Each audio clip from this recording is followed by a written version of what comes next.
Dr. Benjamin Alter, welcome to the Plant Yourself podcast. Thank you so much for having me, Dr. Howard Jacobson. Yeah, well, one of us is a real doctor, so let's let's not throw that word around. I don't know. I guess the audience will have to tell which one. Who Yeah, is the real doctor? well, spoiler The alert, not clinician. not me. Um, so we're skyping, so we're doing video as well for people who are used to hearing this auditorial, and you have these beautiful prints behind you on the wall, and they look sort of Indian or Ayurvedic, and maybe like the elephant god, and um, Yeah, they are actually my wife picked them up when she was abroad in Nepal. She spent some time over there. And I don't know, I know she made actually a connection with the artist of these paintings. They're called Tonka paintings, but the the nuances of exactly who they are and what they represent, I'm not sure. However, the one in the middle is the medicine Buddha. So that kind of ah, has always spoken to me, the medicine man, so to speak. okay. I mean, so when I go to doctors' offices, I usually see like, skeletons and uh, certificates of advanced study and things. So I'm kind of pointing out, the other thing that I can see in your background, there's a lot of books, but the one that I recognize is How Not to Die. Oh, Uh, well, we've actually got a couple of those, a couple copies of those, I should yeah. say. So what I'm getting at is that your practice is a combination maybe of like really evidence-based stuff as represented by Michael Greger's book with a gazillion and nine citations and references, and a spiritual piece that presumably there's no double-blind randomized controlled studies on. So it seems like your practice is very, I don't know if the word is eclectic or comprehensive or big tent. Tell us about like what's your your operating philosophy of medicine and healing. For sure. Well, thank you. First of all, I guess thank you for pointing out these things that I guess they're just part of my life. And yeah, I guess they do represent how I live and also how I practice medicine. So yeah, the words that describe like what kind of doctor I am, I'm not sure. I mean, eclectic is definitely an interesting adjective. Holistic, I think, is thrown around all over the place nowadays. But whatever it is, I guess, I really, what is at the core of my philosophy with regard to medicine and healing is that we are all our own healers. We all have the innate ability to heal ourselves. And not only do we have the ability, that's the only way we only heal. We take responsibility within and kind of live in a way that I like to say is aligned with nature that naturally promotes health. I think a lot of people are trying to figure out what they need to do to find like what hole or gap they need to fix in order to be healthy or live healthfully. But it's always just about living aligned with nature, and the byproduct of that is health. Hmm. So, I mean, that's, yeah, I'm trying to process all the implications of that we are our own healer. Um, and, so, I mean, let's get back to this idea of evidence, right? So, clearly evidence and evidentiary medicine is very important to you. I've read a whole bunch of your blog posts, and you're pointing out, and yet this idea of like we can be our own healer brings in a kind of subjectivity that throws a really messy wrench into evidence-based, research-based, studied, well constructed, study design-based medicine. Because how do you think about truth Yeah. based with a paradigm that includes so much beautiful messiness? Oh, what a great messy topic to dive into. I mean, I like to think about the world of science as we know it today has really only been around for, I don't know, a couple, maybe 100 years, like the Hmm. way we know it, we see it today. And obviously, the world of science has evolved. But before there was scientific theory, I guess you would say that, or like the practical application of research that as we know it today, there has been health and healing. Our health is not dependent on any scientific studies or any evidence. We can see it and experience it in every one of our bodies as we are navigating and moving throughout the world. So while the evidence-based medicine and research supports us in understanding really what's going on within the body and what's going on within populations and all the different levels of research that we can look at and do, we have to know that health is not dependent on research statistics or data. That is one aspect of it, but that's not where I like to look at. I like to look at what people's experience are in their life, in their, with regard to their health and their healing process. And I know that a lot of people say, oh, well, the anecdotes really aren't worth anything, but that's just where I disagree. Mm-hmm. Well, I mean, when we look at, like health and healing before the scientific revolution, what people will point to is how bad it was, right? Yeah. So, women dying in childbirth because they were being attended by physicians who had just come from an autopsy and hadn't washed their hands, or, oh, let's do bloodletting, right? Or let's apply leeches, or let's give people mercury enemas. So when people are really talking about how bad it was, they're not talking about health and healing per se, so much as an inept profession doing harm. Yeah, I think that a lot. I mean, I've definitely looked at a lot of research or I've read some books that point to the fact that, hey, we are a lot better off today than we were 50, 100, 200, 500 years ago, whatever. Our evolution is carrying us into a healthier world. And on one hand, it's like, yes, we are being kept alive longer with the help of technology and with the help of chemicals and artificial things to some degree. But really, when we're looking at if we could measure life beyond lifespan, beyond years, and we could measure a quality of life, I'm not convinced that our life is greater today than it was 50 or 100 years ago. Even though we have more years and people are living longer, I know that the last 20, 30, 40 years, sometimes even, of people's lives is not an enjoyable process, even though people are alive. And it's not a good representation of health. I guess that's what I'm trying to say. Okay. Lifespan alone. Yeah. Right. So, I do a lot of selling and marketing and work in the healthcare industry. And the only time we use the word health in the healthcare industry is when we say healthcare industry. Otherwise, we don't talk about health. We don't talk about healing. We're not allowed to say cure. So let's get fundamental. Like, what's your definition of health? Great question. And I like to bring it to a real simple definition. Health is freedom. Health is freedom.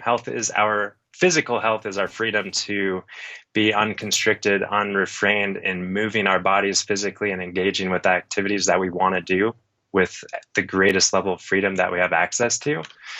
And then I think, with regard to mental health, we have mental health is the freedom to think clearly and to analyze things clearly, use our cognitive function clearly. And then emotional health is the freedom to experience the rainbow of emotions that human beings have access to throughout their lives, and not to get hung up on any of them or judge any of them, with undue reason, and just kind of allow that fluid flow of emotions through us. And then, spiritual health is freedom to connect and experience our innate nature and the truth of who we are, and that clear connection that we always have, awakening to that. So I like to just focus on the simplicity of health as being freedom. And sure, there's a lot of, you can dive in to analyze any one of those layers of health deeper, but that's what health is. Yeah, well, I mean, that's a really interesting paradigm, because the opposite of freedom, in a sense, is kind of dependence.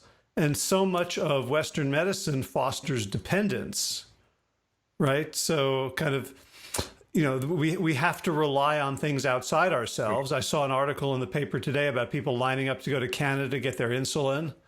That that for me, a healthcare system would empower people to be the source of their health, as you stated, rather than having people rely on substances and procedures outside of themselves. Yeah, we're on board there. I mean, it's ridiculous. And back to the points about science and research, I think the system and the paradigm that is established today has us disempowered as consumers, as individuals in the world. We are in a place where we are looking for the answers from the doctors, from the research papers, from the higher level thinkers or scientists out there. But like I said, we are our own healers. There's no doubt about it. Like when it comes to true health that you and I know, the health that we experience through how we live our lives, there's no research paper or doctor who can give us any sort of information or pill or other magic potion that would allow us to experience greater levels of health. It's up to how we are thinking, moving, eating, relating with others throughout the day. Mm-hmm. Right. So so we're both, I think, judging from your blog post, part of Yeah. the plant based movement around like this is Yeah. the way to fuel the human body, and there's not a ton of talk in the plant based clinical community about these other things, right? So, about like eat plants, they're the medicine, as opposed to a plant-based diet is part of it, what you call like a natural authentic human existence. How do you talk to your patients about the role of plants as part of this paradigm of we are our own healers? Yeah. Well, I like to empower people as, when we live in a way that's aligned with the laws of nature, aligned with the universal principles, we experience health as a natural byproduct, kind of like we talked about before.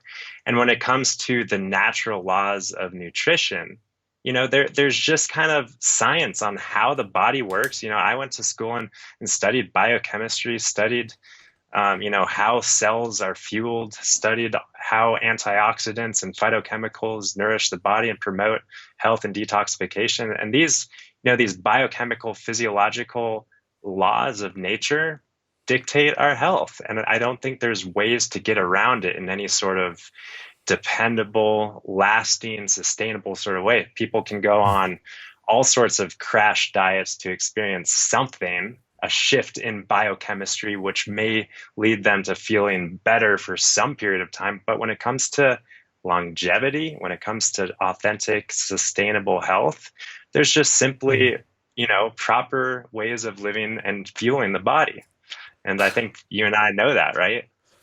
Well, yeah, I mean, I'm so fascinated by the whole keto movement, right? Right, which claims to like take these natural laws and have discovered a hack, right? Like Right. there's this back door to health that like and I noticed you had an article about like bone broth, and like do you get people who come to you embracing keto thinking that that's a natural thing to do? All the time. All the time. People are like, oh, you're a naturopathic doctor. Oh, I've been doing keto and I feel like pretty good. And it's like, oh, well, that's great. But don't, I don't advocate that in any way, shape, or form ever. But actually, that's not entirely true. When people are talking to me about ketosis and the ketogenic diet, I say, yeah, I'm a big fan of ketosis. Fasting, that's how we have gotten into a ketogenic state throughout human history for thousands and thousands and thousands of years. Fasting allows our glycogen to be depleted, allows us to get into the fat burning. We know that. But like you said, this backdoor hack that people think they've discovered by just drinking oil and putting sticks of butters in their coffee and stuff like that, that's not health. It never has been, never will be. It's a hack. And I also wrote an article about biohacking and how that relationship to health is just by nature unsustainable, unrealistic, Uh-huh. undependable. So Oh, I think that we have to shift our relationship to health, and from a place of hacking our way to health to a place of just naturally being aligned again with the laws of nature. yeah. Let's talk about biohacking. I didn't see that article, but I was reading recently about like one of the interesting linguistic things is that for years and years and years, when women did things, they were dieting. And now all these like Silicon Valley tech bros are doing the same thing, but they have to call it biohacking, right? Right. Because yeah, dieting is not cool anymore, right? It's So all about hacking. Yeah. yeah. So what is your take on hacking? Because it comes from an interesting place. Like, oh, how can I be my best? Like, Right. where does it go off the rails? Well, I agree with you. You know, I think if you're coming at it from a place of how can I live in a way that's just really good? How can I get from here to here and this being like optimal health? I'm all about that, right? But the term hack and the feeling that comes with hacking, it's like a shortcut. It's like finding a shortcut, some way from point A to point B that is inauthentic. Mm. And it's like we there's consequences for taking shortcuts in life everywhere. You know, we can we can cheat anything and get from point A to point B faster. You know, we can drive a race car down the highway and burn a ton of fuel and get from point A to point B faster. But is that really the most healthy and sustainable way to do that? I don't know. Maybe we should hop in a freight train and just chug along, you know? So I think that a lot of people have this mentality of going faster, going harder, getting from point A to point B as fast as they can, not caring about the consequences or side effects, just short term results. And I think that once again, we just need to shift our way of thinking about health as not being like a short term outcome based sort of thing. But, I like to focus more on longevity and the quality of the journey throughout that process, not just, how fast can I lose these 15 pounds or whatever it is. Well, it's Yeah. funny. What I'm realizing as I hear you talk is so the tech bros who are all into this, like their ethos is startup culture. Find a need and then sell it. Right. So they're not even interested in corporate longevity. They're not trying to build the next General Electric to be around for 100 years. Right. Like there's That's a this, really good point. Yeah. yeah, like, I mean, it's easy to hack human systems, especially new ones that haven't been around for a while, to sort of to poke at it to find all the loopholes. Like I'm thinking about the guy who bought like, $20,000 worth of custard and got, frequent flyer miles for the rest of his life. But to think that we can find those hacks in nature seems a little hubristic. I wholeheartedly agree. I think that's the great word is the hubris. And I think that slowly but surely people are just being put in, finding their way. And because when it comes down to it, the natural laws, they don't change, they don't waver, they're true. And as we push up against them, we learn. And everyone's got their own, way of going about this life learning process. And I think a lot of people are, learn by stressing themselves and thinking, and then realizing, oh, that actually didn't work that well. Maybe I should try something else. But that being said, I think that there are a lot of people nowadays that are totally wrapped up in the quick outcome based way of living when it comes to business or health or anything else. You're totally right. So, what are the source for you? What are the sources of those natural laws, and how can you tell what they are? Because just like we can look at like how our ancestors were living, and we say, yeah, but they only lived to 39, right? So, where do you look for validated evidence of natural laws? So are you asking about nutrition and diet or about I'd say other? I think in order for the question to have meaning, it's got to be universal. Yeah, that's true, huh? So, I mean, it's interesting because when I think about the natural laws of nutrition and human physiology, I look to a biochemistry textbook and kind of what we what we've learned over the course of hundreds of years when it comes to how the body works and how the cells are fueled. But when it comes to other laws, I think that we can learn a lot from getting out of our house and taking off our shoes and being with nature and just witnessing how the dynamic interconnectedness that's always present. Um, for example, we look at like animals when they're injured, they know exactly what to do. They know exactly how to rest.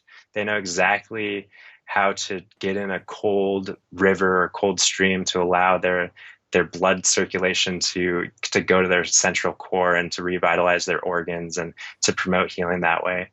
And also, they're not sanitizing themselves. They're not washing the grass before they eat it. They're not doing these ridiculous things that humans have come to do in recent times. They are just living in a way that is common sense, connected to the earth like animals. And I think we need to remember that we are animals.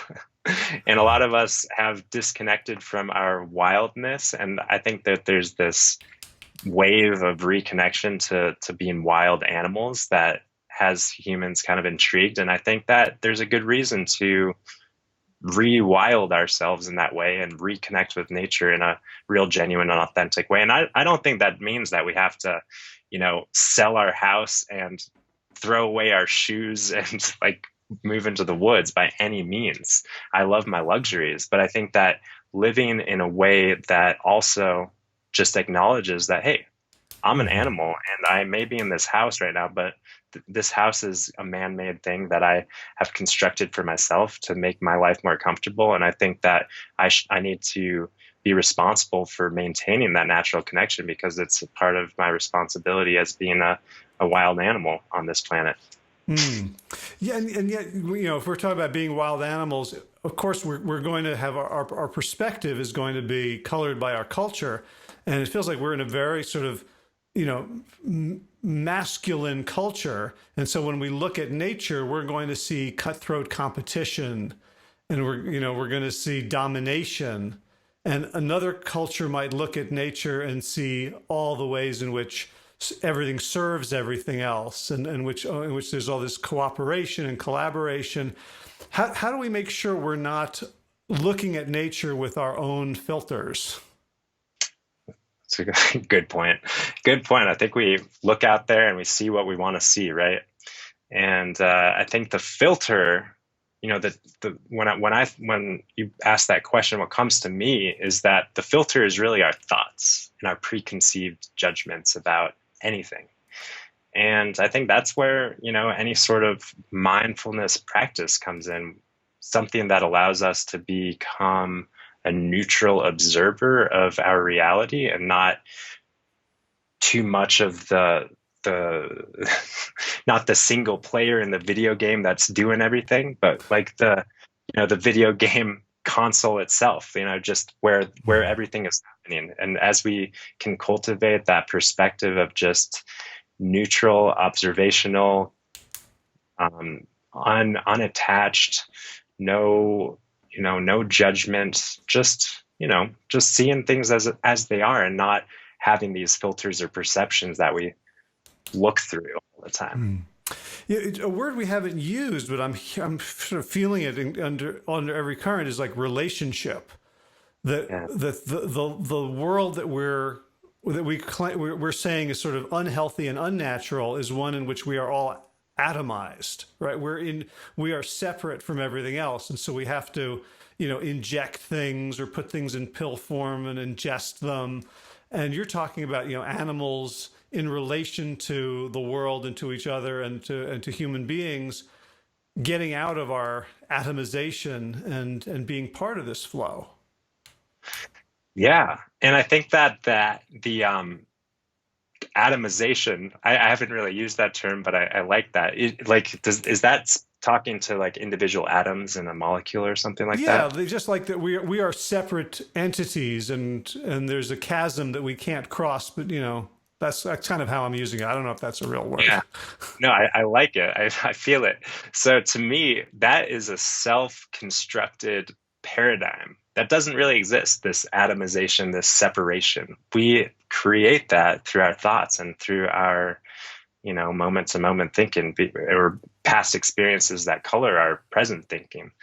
Um, so it's not real. I guess that's what I'm trying to say is this atomization. It's just a human construct that we can, at will, bring into existence and create a perpetual or perceptual filter through which we see separation.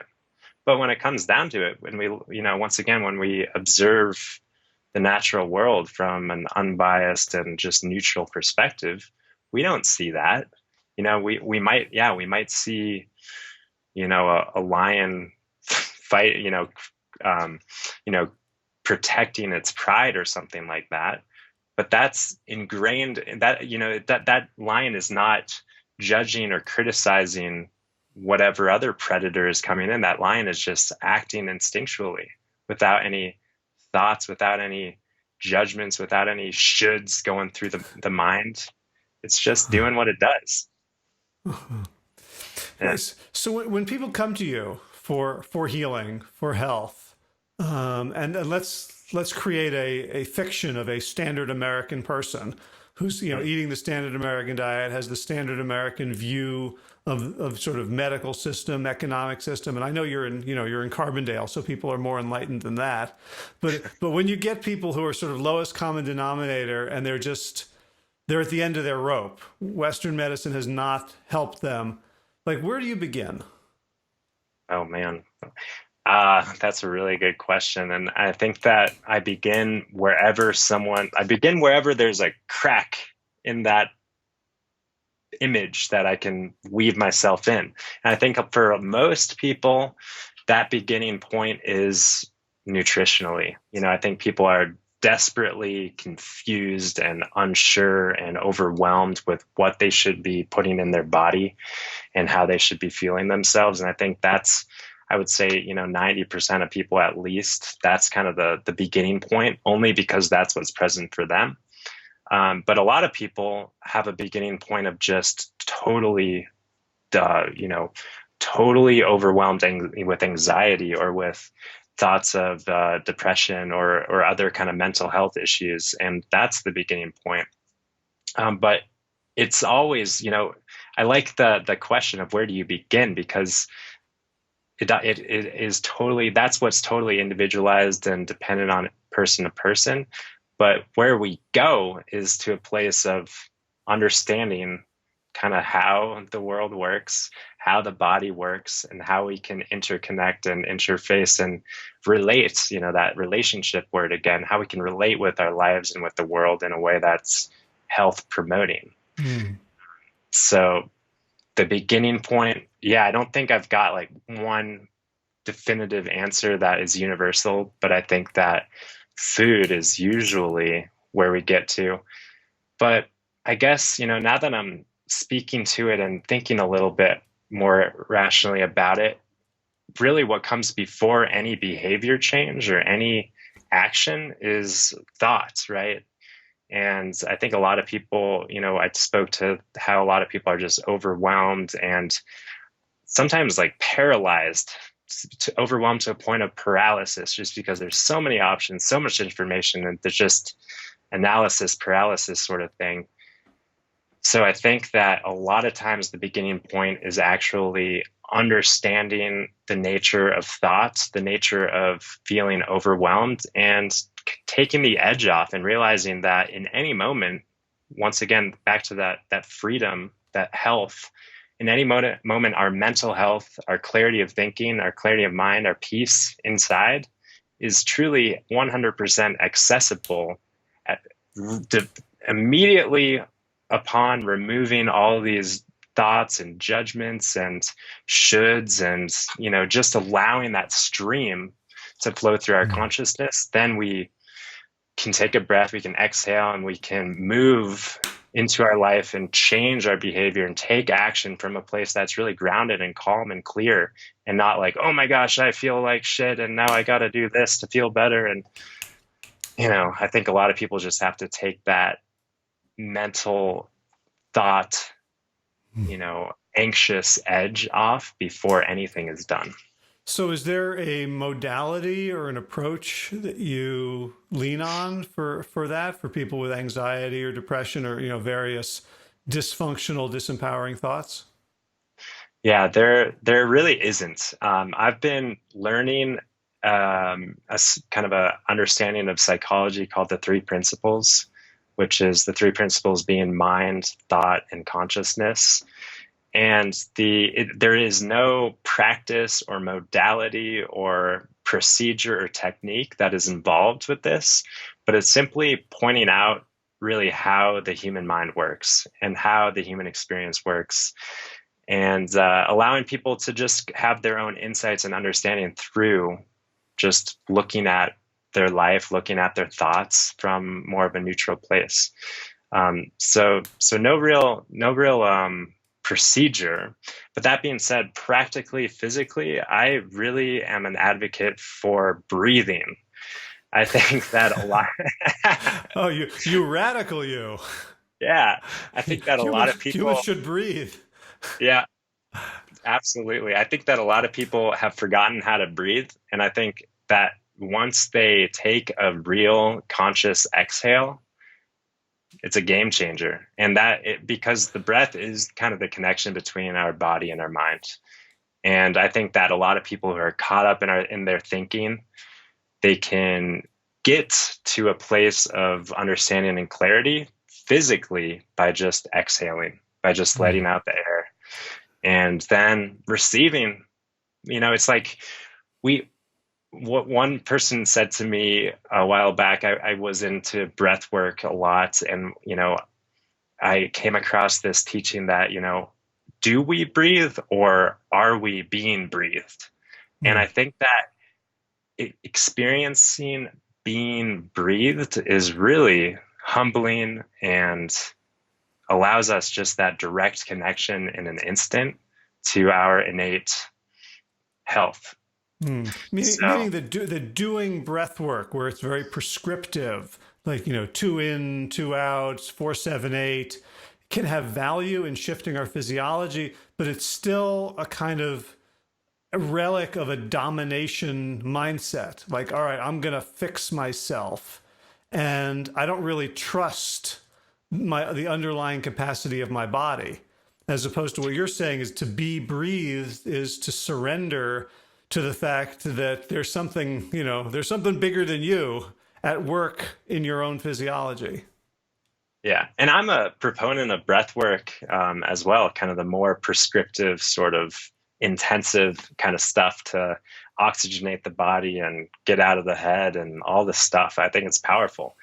But I think that the non-prescriptive, the just breathing, and specifically it's the exhale, it's the exhalation that directly activates the parasympathetic nervous system, or more appropriately, more accurately, just turns off the sympathetic nervous system. The parasympathetic is always there. The rest, the calm, the peace, the healing, it's always there. Sometimes the sympathetic is just overriding that. So exhaling, it takes off the sympathetic nervous system and allows us to connect with who we are.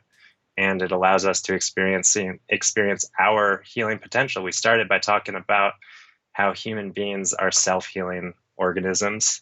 And we only are self-healing organisms if we have an environment internally and if we're in an environment externally that promotes that. And one way that a lot of people are living in this world, they might be eating all the right food, might be doing all the exercise, might be doing all the things, but if they are not allowing their parasympathetic nervous system to dominate, they're not healing. They're not detoxifying. They're not living along, their longevity is dampened because they are in the wrong switch is flipped. So is that something that you would assess through like heart rate variability? Yeah, I love heart rate variability. I don't do so much of that clinically, practically. However, I am wanting to get into that. I actually just have an app on my phone that I use.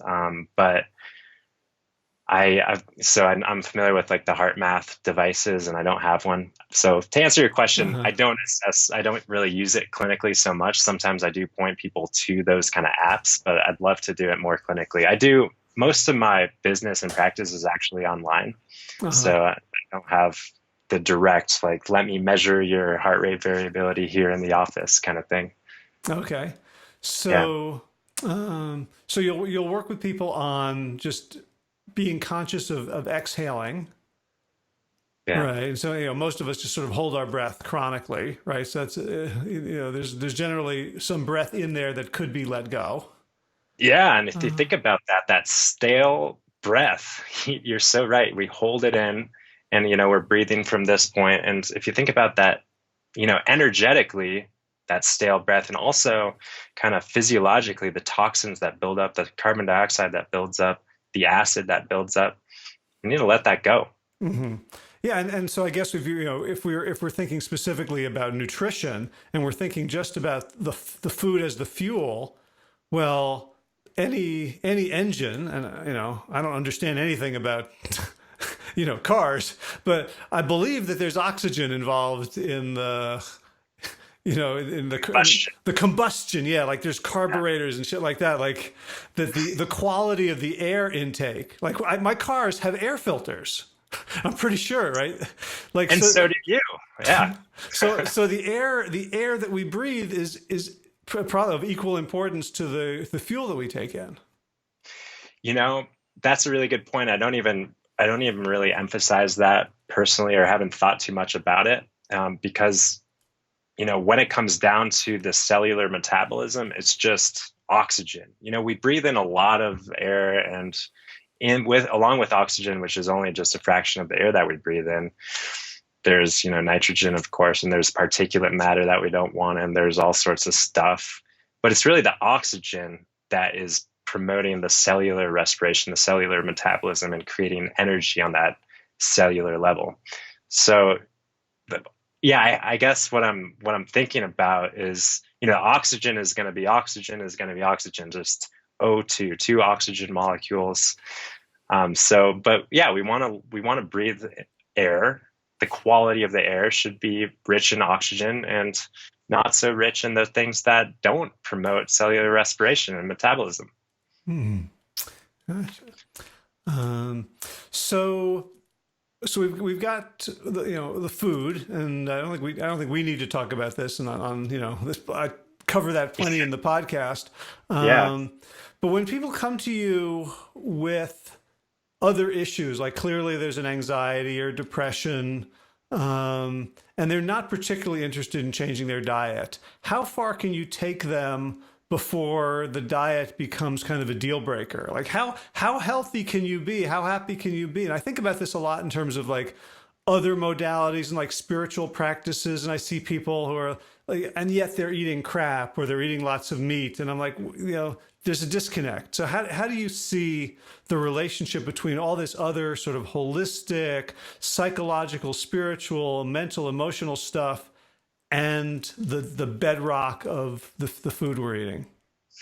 Yeah, this is a great conversation to dive into a little bit because I think I've been wrapped up in, psychological teachings and spiritual communities and just witnessing those colleagues and friends that are so enlightened, for lack of a better term, psychologically or spiritually, and just so disconnected from how they're taking care of their physical bodies. It's really, you know, amazing to me. It's amazing to me. And I think that your psyche and your spirit can take you a long way with regard to how healthy you are physically, emotionally, spiritually, and on all levels. But back to this kind of principle of living aligned with the laws of nature, the natural laws are going to have their way with you, and I think that a lot of people go up to the edge of taking care of themselves on all levels of mental, emotional, spiritually, and finally, people usually have insights because those people are connected with we're all connected with it, but the people who are more psychologically and spiritually attuned have a more of a connection with their innate wisdom because they're just focusing and living from that place more, maybe. So oftentimes that innate wisdom is telling people, hey, go see, go see Dr. Benjamin. Hey, go to Well Start Health and like, hey, start this healthy living routine. So a lot of people are coming to me with just a curiosity, like, oh, I've been taking care of myself so well on all levels beyond physically, but I recognize that I've got to do something when it comes to this physical world reality that I'm in. So I don't think I'm speaking to your question. Your question is, how far can someone go, with regard to their health journey without taking into account food? And I think, if I would put a percentage on it, I think people can be 80% optimal with just taking into account their, mind, emotion, and spirit, and 20% at least or so, give or take, I don't know, comes from that physical world reality, living aligned with physical laws of nutrition, of movement, of breathing, of drinking water, these kind of things. And yeah, I do think that the bulk of health comes from mind, emotion, connection with nature, connection with the universe. I do. And so, yeah, I don't know, 80, 20 years. Well, I realize, asking for a number is not particularly useful, but it's interesting. I think that there's a lot of, I would say, spiritual culture that denigrates the physical world, right? That like this isn't real, or this is the world of illusion. That used to be me for some time. Yeah, I used to like, oh, it's just a physical body, you know. And then, there is also the teaching that the body is the temple. And I really resonate with that. Our spirit is housed in physical form in this life. That's what it's all about. It's about the form and the formless. And it's about the coming together and the balancing and the understanding the nature of both of those things. So, yeah. yes. And I guess there's also another, I would call it a toxic imitation of spirituality that would say that like whatever your physical fortune is, it's based on your alignment with law of attraction or whatever else, so that we get to we get to blame people for their maladies for not being spiritual or aligned enough, which I think can also throw a wrench in our understanding of how to move towards healing. Mm-hmm. Yeah, I see that for sure. Yeah, and at the same, what another thing that came to me is a lot of spiritual teachings and communities, are vegetarian and pretty mindful of their consumption physically, and their relation with the physical world. So I think that the disconnect from physical and the disregard for the physical is more of a modern phenomenon. I don't know for sure because I haven't been in this world and this life for that long to have witnessed or critiqued it. But I feel like only in more recent times are really people just saying, oh, let's just disregard this physical world. Because if we look back at ancient spiritual traditions and cultures, they were living aligned with the natural laws, and they were eating a more or less like a natural diet that was. They had that awareness and that connection. And I think that it's only in more recent times that we've been disconnecting and disregarding the physical nature of who we are. Yeah. I don't know. Yeah. Sounds good. So when you work with people and like there's when we talk about natural laws, like there's the natural laws of the physical world, which is to say, like, eat a lot of plants, don't eat crap. And there's also sort of natural psychological human laws, like do what other people are doing, fit in, don't stand out. What do you do when all of a sudden they're in conflict? Like, you get somebody eating better and being healthier, and all of a sudden they feel like they're ostracized from the life that they knew and that they're still enmeshed in. Well, yeah, I think a lot of people more and more are finding themselves in that place, just because, the I don't know what the percentage of plant-based eaters are now, but it's growing, and so there's as it grows, there's more and more people who are questioned and criticized and put up against the wall. And I think we all, your listeners are probably well aware of that feeling of, oh, like, I'm definitely going against the grain here. But I think it's important to remember that the the grain the grain that we're going against is socially fabricated. It's socially constructed, really only in the last 50 years or so, I think. I mean, maybe 100 years have we gotten to the place where the vast majority of food that people eat is actually not real food. I mean, that's only a recent phenomenon, that people are eating predominantly food-like substances rather than food. So I think eating real food is a way that humans have an opportunity of reconnecting with nature. Eating real food, reconnecting with nature. And while that may feel like we're going against the grain is once again just kind of a socially constructed, ridiculous thing.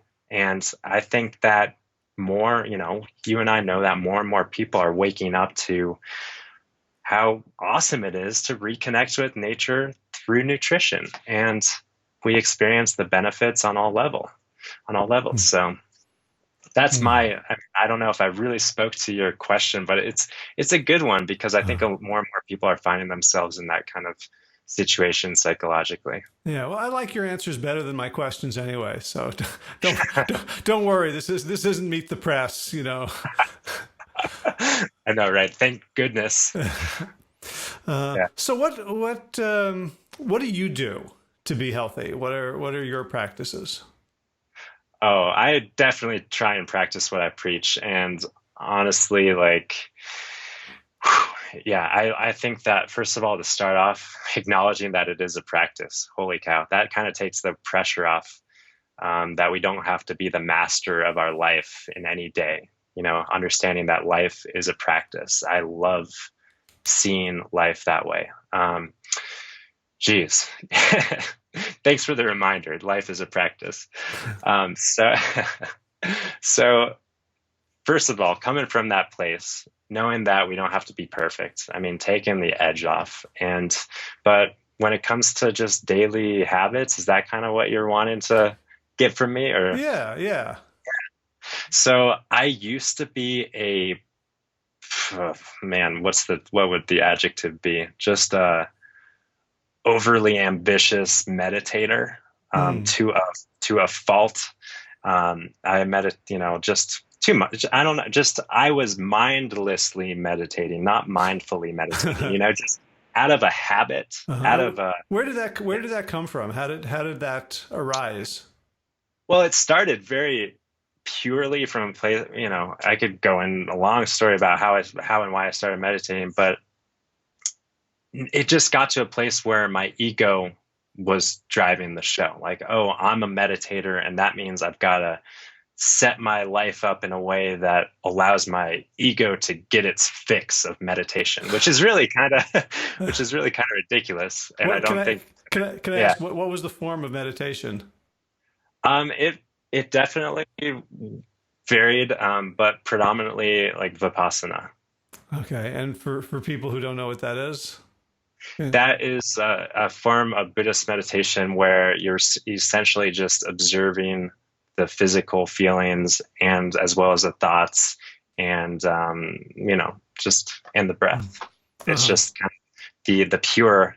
I guess I don't have. I'm not a meditation teacher or philosopher, but I think it's kind of a pure place of meditation that goes way back. Buddha taught it and stuff.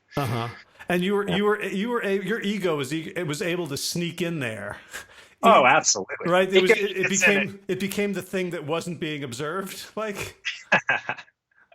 Yeah, my ego. Let's be real here. It sneaks in everywhere it can.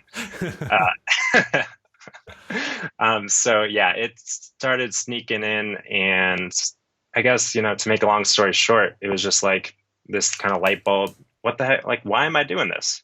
Um, and I think I was more or less in a peaceful frame of mind, like throughout my day to day, moment to moment. And I realized that I was kind of just wasting time giving my ego its fix of meditation. And I kind of just like cold turkey stopped it.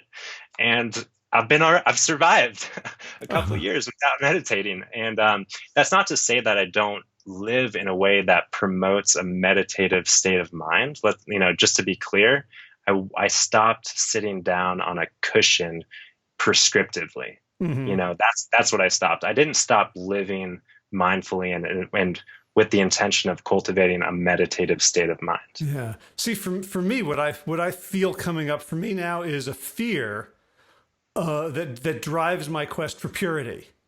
Right? Like if I am not meditating 20 minutes in the morning and 20 minutes afternoon, then I'm going to stop meditating and I'm going to stop caring about people and I'm going to like have road rage and scream at clerks at Costco. And the same thing around food. Like if I don't have these rules where I have to master myself, that I can feel this fundamental lack of trust in the organism that is me. So I'm wondering, like, when you just sort of quit meditating, were you worried that like it was all going to fall apart, or did you have other things to replace it with?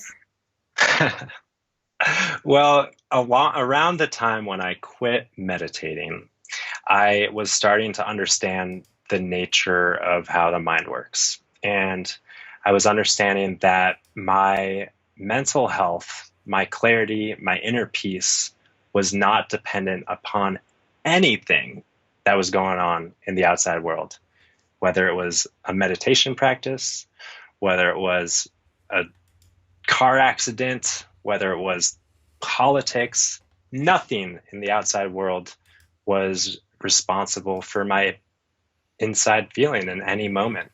So, as I was cultivating that understanding of where my emotional experiences come from, I was like, oh, well, I guess that um, that backs up this feeling, this intuitive feeling that I have to stop meditating. It's kind of reassuring and reaffirming, hey, I don't need to do this to feel well. I actually just need to be present in my life.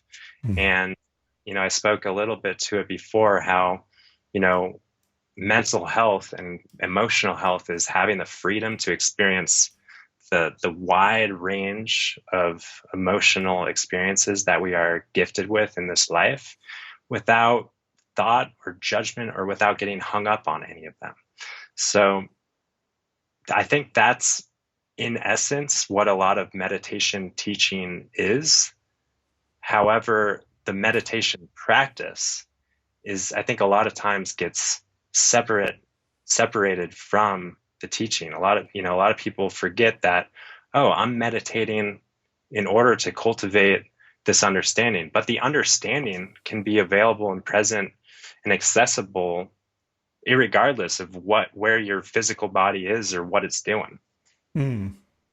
Okay, so moving from meditation to a generalized mindfulness, other practices. What you mentioned, animals dunking in cold rivers. Do you do, cold water stuff, or particular types of breath work, or like Yeah, what else? What else is part of your toolkit?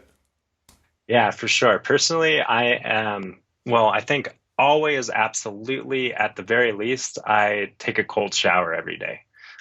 So yes, and not fully cold, sometimes, especially in the wintertime, of course, I take a warm shower and then end it with cold. And we could dive in and talk about how and why that's really helpful. But, Let's talk about why it's really helpful. yeah, well, in a nutshell, what it does, a lot of people who are abusing hot water and just taking hot water, that leaves their inner organs, their vital organs, dried out. All of the blood, when you're in a hot shower, goes from your inner organs to your skin. That's the way that our bodies thermoregulate and control temperature of the body. So when we plunge ourselves in a cold river or turn the shower from hot to cold, all of the blood that was in the skin goes right back into the vital organs, and that regenerates, or it gives this boost to our vital organs, and all this fresh blood, fresh oxygen, fresh nutrients, and we feel that. We feel the clarity of mind that comes with that. Hmm. So, in All a right. nutshell, So, that's really so, what it so does. how cold and how long? Well, as cold as possible and as long as possible, but that, once again, getting back to this ego thing. Yeah, yeah. I was gonna say that sounds familiar. Some days it is just 10 seconds. Some Uh-huh. days, it's 5 minutes of straight ice. And it's like, what's your body asking for? I like to remind myself and remind people that I'm working with that I don't have the answers. Your body has the answers. So I'm really a proponent Hmm. of connecting with the wisdom of the body, and learning how to trust that.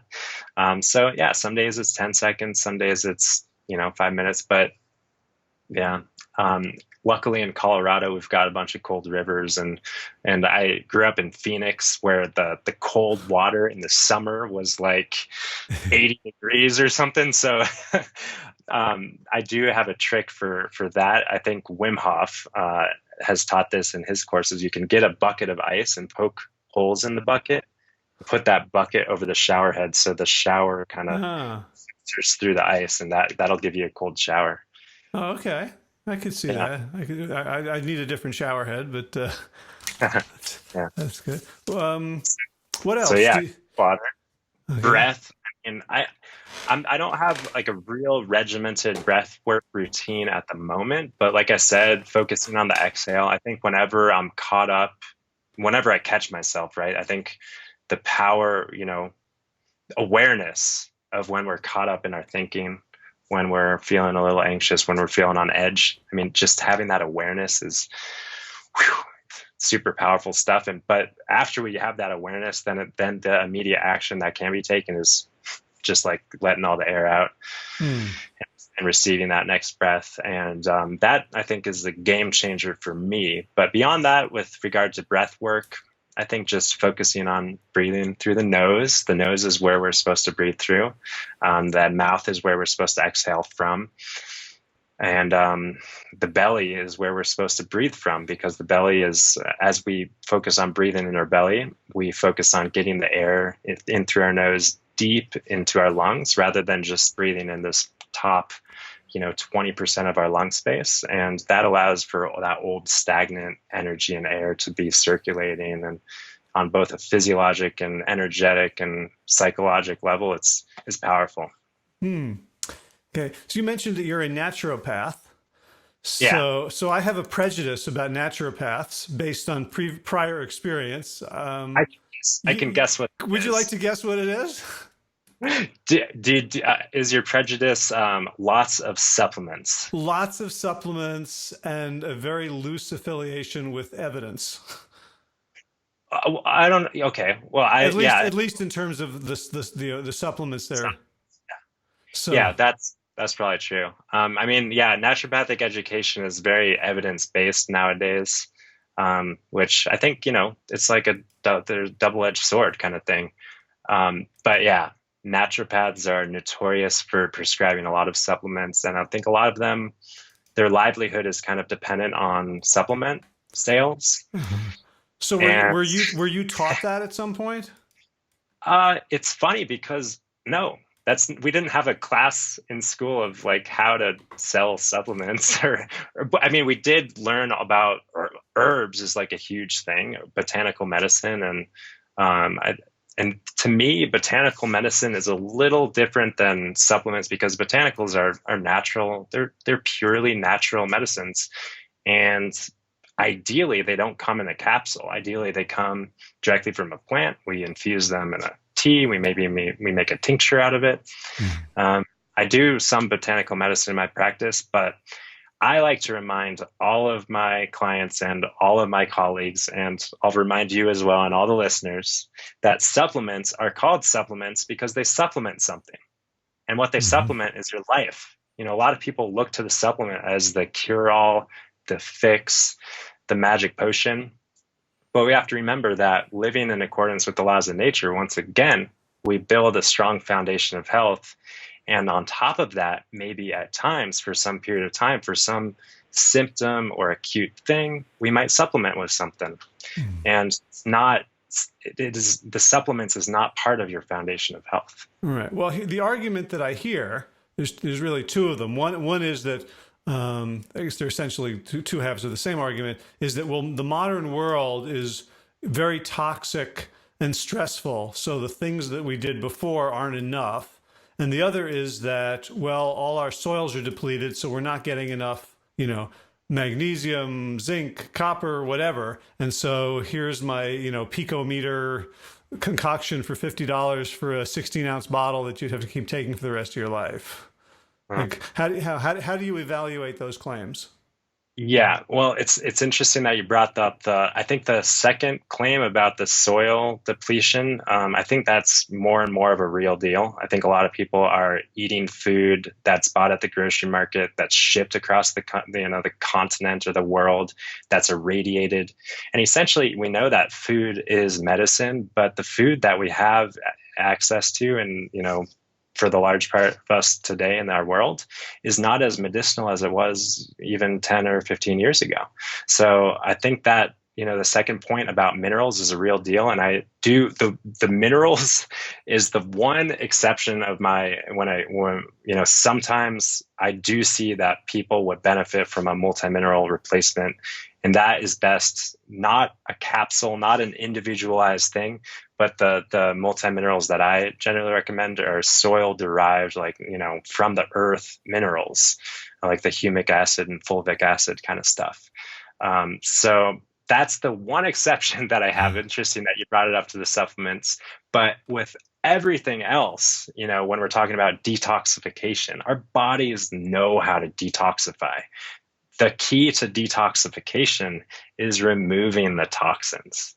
And I think a lot of people are, it's like, oh, duh. But I think a lot of people are trying to detoxify while they're toxifying. Mm-hmm. And I think that step one, take out the toxins. Step two, promote the detoxification pathways naturally with food. The food provides all the vitamins, minerals, and nutrients that your liver needs to run all of those pathways. And then hydration, of course, and breathing. Those are also important for detoxification. Mm-hmm. So for hydration, do you have a prescription for the amount of water to drink? Or, because I know a lot of people say that we're not really in touch with our thirst. So if you're going to be an intuitive water drinker, you're probably not going to drink enough. And yet you're also saying, listen to your body. So where do you come down on that? That's a good point. I don't really rely on my body. You're chugging water here. That's exactly what I should be doing. I didn't bring my water. But I don't, when it comes to thirst, I think, when people say when you experience thirst, it's far too late. And I agree with that. I think that generally speaking, people should be drinking throughout the day. And that's personally where I fall, where one of my shortcomings is with regard to my health. I tend to wake up in the morning, drink a couple liters of water, and then kind of go hours throughout the day without sipping on anything sometimes. So I personally, need to have my quart of water on my desk like you do. But with regard, some people, who are chronically and severely dehydrated do need a protocol for rehydration. I think that there's a proper way of doing that. And also, it's important to look at the water. Not all water is the same. Tap water oftentimes has all sorts of chlorine and fluoride and pharmaceutical residues and byproducts and all sorts of things that we don't want in our bodies, and that is not supporting our cellular hydration. We need water that is naturally alkaline, meaning that, and I think a lot of people are confused about that, alkaline water really just means that it's rich in minerals. So spring water is alkaline. Spring water is really what humans are designed to drink. Not all of us have access to a beautiful spring out our back door. I wish I did. But the next best thing is a filter that removes the bad stuff but leaves in the good stuff, because we need those minerals. Right. So if my, let's say, well water were, for the sake of argument, pH 6.3, you would say that that's not so good. Well, it probably wouldn't be. Well, it If it, is. Like yeah. we Oh, had it it is. we had it tested. It was at 6.3. Well, it would be interesting to see what is, yeah, it'd be interesting to look at the test and see what else is in that because well water is typically rich in minerals that naturally alkalinize the water. So I don't know. Hmm. All right. Now Be worth now I'm diving in. scared. No, I mean, when it comes down to it, though, we have to remember that our body knows how to maintain balance, especially over a period of time. So, as long as there's not exorbitant amounts of things that are chronically throwing your body out of balance, it's okay. Yeah. But Yeah. yeah, it would be interesting to look at that. So, is there a filtration system or method or way of thinking about it that you recommend for people who don't live near a spring, who have to rely on tap water? Yeah, we did a fair amount of research before we installed a, under sink filter, and we came across one that is really good at filtering out, like I said, all of the bad stuff, but leaving in the good stuff. And one of the molecules that is really scary that I'm sure your listeners know about is the glyphosate, and I think a lot of which is in our water supply, and a lot of filtration systems may filter out glyphosate, but not a lot of not a lot of them are testing how well they do that. Hmm. So we found one that was tested and pretty reliable, and so that one's called ProPure. And I think they make a whole bunch of different filtration systems, like whole house and under sink and countertop stuff. But yeah, we went with that, and yeah, we're happy with it. And I've been wanting to test to see exactly how well it's doing, but I haven't gotten around to that yet. Gotcha. So, for you mentioned one particular brand, but and you mentioned that you do most of your work online. So, for people who are curious about how they can improve their health with your guidance, how would they find you? Yeah, they can find me on my website, www.alter.health. I'm on Instagram at Dr. Benjamin Alter. And yeah, they can find me. And And yeah, doctor, is that DR or spelled out? yeah, yeah, Dr. Benjamin Alter on Instagram. And yeah, we work with people over a period of time. And yeah, we do it all. We do our best to weave in the mental, emotional, spiritual components of health because I think like it came up in this conversation. I think it's like a good 75, 80% of what constitutes someone's experience of health in a day. Mm-hmm. And I think it's more often than not neglected a little bit. And so we focus there when we can. And in order to do that, we meet with people over a period of time, and we kind of like to alternate physically focused visits, optimizing nutrition and biochemistry and all that important stuff with the I guess you could call it metaphysically focused visits, which are, going beneath the surface a little bit. Gotcha. So we'll include links to all that in the show notes. Great. Yeah, thank you. This is you got me sort of thinking about sort of the checklist of my own health, and where I'm doing really good because I'm like a public figure about it, and where there's it's ego involvement that may not be producing results, and where I've been neglecting some things. So this conversation for me has been a very useful sort of diagnostic for areas where I could move forward. Thank you. I honestly, it's been like the same for me. It's really, I think, a powerful practice to look back and to reflect and take a little inventory. And sometimes I use the analogy of like yoga. We all love a good yoga practice that makes us sweat, and our warrior poses and all of the vinyasas and stuff. But when it comes down to it, the most important posture is the shavasana, the laying down and the receiving of the benefits of the yoga. So I think that a lot of us in our life need a little bit more shavasana, which is that kind of reflective, Mm-hmm. honest inventory and just acting from that place. All right. I'm going to go into Shavasana right after this. Good deal. Good. So Dr. Benjamin Alter, thank you so much for all the work you do, for the wisdom you dish out on your website, and for taking the time today. My pleasure, Dr. Howard. It's been a pleasure.